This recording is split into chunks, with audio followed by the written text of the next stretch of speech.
Yo, what is up, guys? And it is time for divisional round predictions. Gotta get this out before divisionals are tomorrow. I've gotta get up today, but gotta talk about the wild card weekend.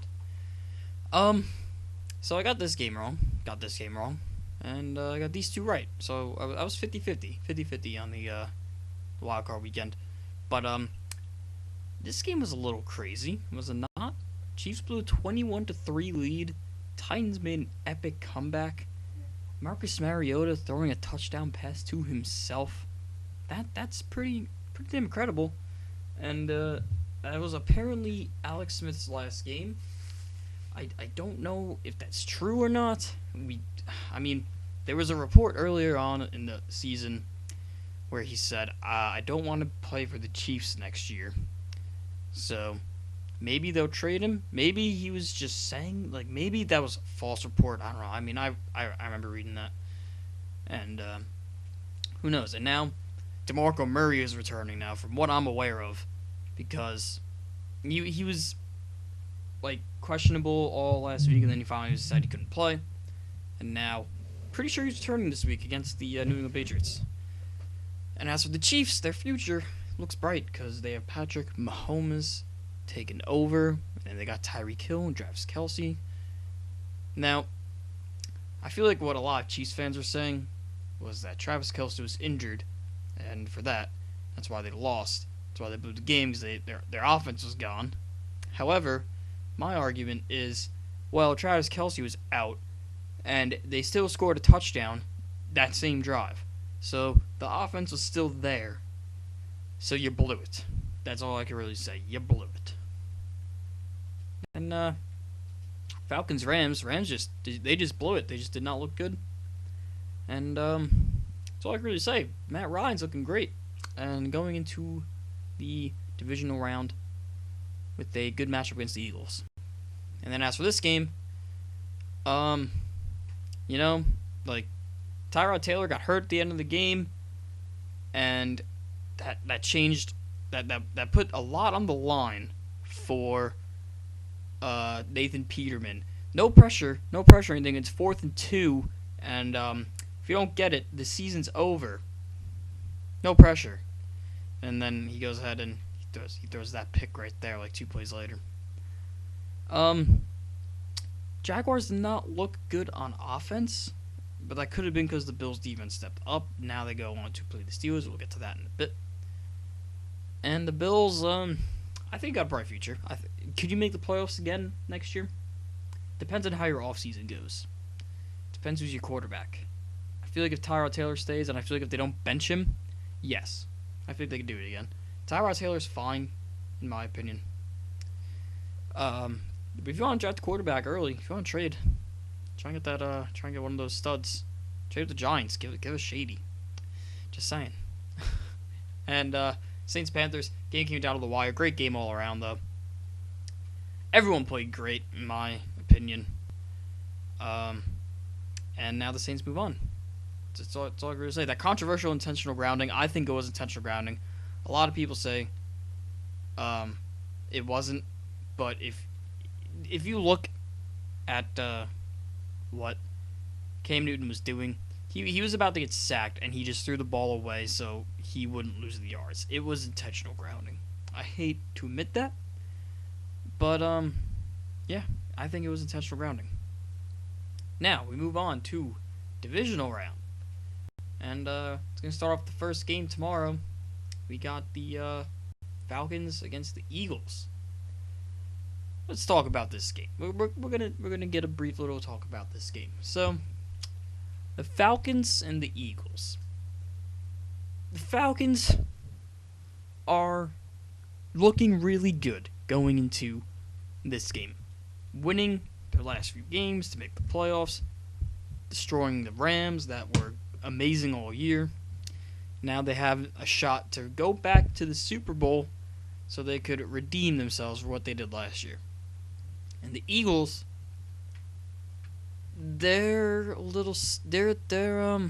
it's not looking good.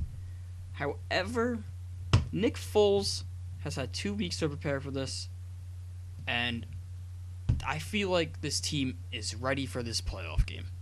Now, they obviously didn't know who was going to win, but I think they're just practicing their offense. They're just making sure they're all on the same page, all together, because Week 17 did not score a single point, and that's concerning. Now, who is going to take this game? Eagles have great defense. Offense lacked towards the end of the season. Jay Ajayi, though, everyone's talking about Jay Ajayi, that he ran for like 200 something. I think he ran for a lot. He ran for a lot of yards in Week 5's game against the Falcons when he was on the Dolphins, right before he got traded. So, he's the only one with experience against these guys this season. But I don't think one running back is going to make the difference in terms of the final score of this game. So, who do I got at the end of the day here? I'm not an NFC. I'm a Giants fan. I'm not an Eagles hater. But I'm going to have to take the Falcons. And I'm taking the Falcons because they have their starting quarterback who, actually, if you look up his stats, he's been in it's not just last year was his only playoff experience. He's had multiple years in the playoffs. He's had plenty of playoff experience. Matt Ryan is a really damn good QB in the playoffs. He steps up in the playoffs. He did last week against the Rams. And I feel like the Falcons could beat the Eagles this game. I feel like it is possible. Sure, their offense is better statistically. Their defense is better statistically. But, so was last week. So was last week against the Rams. And for that, I'm going to take the 6th seed, the Falcons, over the Eagles. Next up, we got the Titans versus the Patriots. Now, a lot of people say the Titans, like myself, I feel like the Titans were not ready for the playoffs. But they came and they conquered. So I guess they are ready for the playoffs. However, this is a completely different playoff team. This is the New England Patriots, team that just won Super Bowl last year, team that went 13-3. They got a home game against Tennessee Titans. And you can see Titans are a little lackluster this year. A little lackluster. Limped their way into the playoffs. Barely got in. Good for them, though. And the Patriots, their defense started off very bad, but it's now top tier, even though that's ranked very bad, because the first few weeks really took a hit on them in this category. But it's Tom Brady. Tom Brady and Gronk, they're healthy. Last year they were not healthy. They still walked to the Super Bowl last year. They walked to the Super Bowl last year without Gronk. This year it's without Edelman, and they still walked to a first-round bye to a clinching the conference home field advantage. The Titans, you may have a shot this game. I'm not going to deny that. You might have a chance to win this game. Your last 3 matchups were not good. They were not good at all.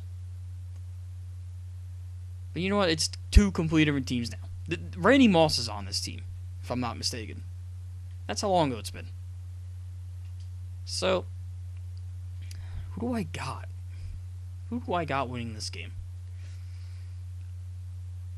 You see, a lot of people think the Titans have something. I don't think the Titans are going to win. I'm going to go with the Patriots. But a lot of people think the Titans have a shot, not a big shot. They have something. They could possibly shock the world. If they shock the world here and beat the Patriots, that is amazing. But I don't think they're gonna. I'm gonna go with the Patriots. Will it be a blowout? I don't think so. I think it'll be maybe a I don't want to say 1 possession, 2 possession game maybe. I don't know. Close enough so that it's that throughout the whole game it's gonna have to. There's still a chance for both teams no matter what. That's what I think. But I'm gonna go with the Patriots over the Titans. Sunday afternoon games. We got the Jaguars versus the Steelers. This is going to be a good one, and I feel like after the first snap, there's going to be some fighting. Like, there's going to be a little bit of pushing and shoving because last time these guys played, this was a disaster. The score was 30-9, Jacksonville. Not Blake Bortles. Blake Bortles did fine that game. But Ben Roethlisberger threw 5 interceptions, no touchdowns. He threw for like 300 yards, though, but he threw 5 picks. He couldn't get anything going on the run game. Ben had to throw it all game. Threw pick after pick after pick. I think 2 of them were pick sixes. It was ugly. It was ugly. And we have the Jacksonville Jaguars. But we have... Hold on, let's talk about the Steelers first. Talk about the Steelers. Steelers going to this game. They stomped through everyone this season except for the Jaguars and the Bears like the first 2 weeks. The first few weeks. That's... And then they lost to the Patriots in that game. That's different. But they basically walked their way to a first-round bye. They have killed it all year. Le'Veon Bell healthy, Antonio Brown healthy, and Big Ben healthy. All year. It showed 13-3. That's great. However, there's always a however. They were all healthy when they played Jacksonville. They were all there. And they lost 30-9 at home. Now, everyone says Big Ben plays his best at home. Well, he threw 5 picks that game. I know it is a much different team. It's a much more established team than it was back in Week 5. But so are the Jaguars. The Jaguars are a much different team Week 5 as well. Because now Jalen Ramsey has that first-team All-Pro thought in his head. I'm a first-team All-Pro corner. I am locking you down, AB. And A.J. Boye, a second-team All-Pro. You do not sleep on either one of these guys. They locked down against the Bills last week. They'll probably do it again. I know Antonio Brown is a much different breed of receiver in comparison to Sammy Watkins. Or is it Kelvin Benjamin? No, Kelvin Benjamin's there. And then Kelvin Benjamin and whoever else is on the Bills. However, Jacksonville's defense is really scary. And it's going to be a tough game for either team. If Blake Bortles doesn't throw any picks, I'm going to take the Jaguars. I feel like he's going to be fine. Last week was a little different. He threw for 87 yards and rushed for 88 yards. That's weird. That's an unlikely stat for a QB. But it got the job done. And as long as he doesn't throw picks, I think they got this. Who do I think will win this game, though? In all honesty, let's just pick one right now. Do I have Steelers? Do I have Jaguars? In all honesty, Leonard Fournette healthy. Jacksonville defense healthy. The addition of Marcel Darius, because that was beforehand. That was before Marcel Darius joined. And Pittsburgh losing. Ryan Shazier is going to make a big impact this game. You can already tell. I kind of want to take Jacksonville. And I think I'm going to. Even though there's a big chip on the Steelers' shoulders after this game. And they get the rematch. They're happy for the rematch. But Jalen Ramsey's like, you want the rematch, you're getting the rematch. And this is the top 2 defense in the league. Next to the next team next to the next team that's on the list. But I think Jacksonville's going to take it. Give me Jacksonville Jaguars over the Pittsburgh Steelers. And finally, everyone's talking about the game of the year in Minnesota. Doesn't matter what the weather is, it's in a dome. Saints, Vikings. Everyone's saying this is going to be the game of the week. Everyone's saying this is going to be the greatest game. Yada, yada, yada. Drew Brees and his running back tandem in Alvin Kamara and Mark Ingram have been unstoppable this year. Case Keenum comes out of nowhere and it puts up, in my opinion, an MVP caliber season. I don't know if he's going to win it because Todd Gurley's probably going to win it, but in my opinion, put up a great season. Vikings defense is 1 or 2 in either category. Same with Jacksonville. They were 1 and 2 in every category. That you can't sleep on either. They went 13-3, first round bye, and at this rate, they're probably going to be playing a conference champ game at home if they win. The Saints, on the other hand, They scored 31 points. They scored on like one of the first plays of the first quarter against the Panthers, if I recall. The Panthers defense is nothing to sleep on either. Panthers defense is pretty fucking good too. But that combo of Mark Ingram and Alvin Kamara are just, they're so, like, you don't know what's coming every time because they can both do it on the ground and they can both receive. And if you cover them, then it's like, okay, well, now you gotta watch Ted Ginn, who's the speed demon, and then Michael Thomas is a great fucking receiver too. It's a scary offense, and their defense also no laughing matter. Marshawn Lattimore probably rookie of the year. Cameron Jordan, incredible. This is gonna be a great fucking game. So who do I have? Man, I really don't know. This week 1 game, 29-19. That was. These two teams are completely different now. Sam Bradford was starting. Now it's Case Keenum. Adrian Peterson was the lead back. Not anymore. Adrian Peterson's gone.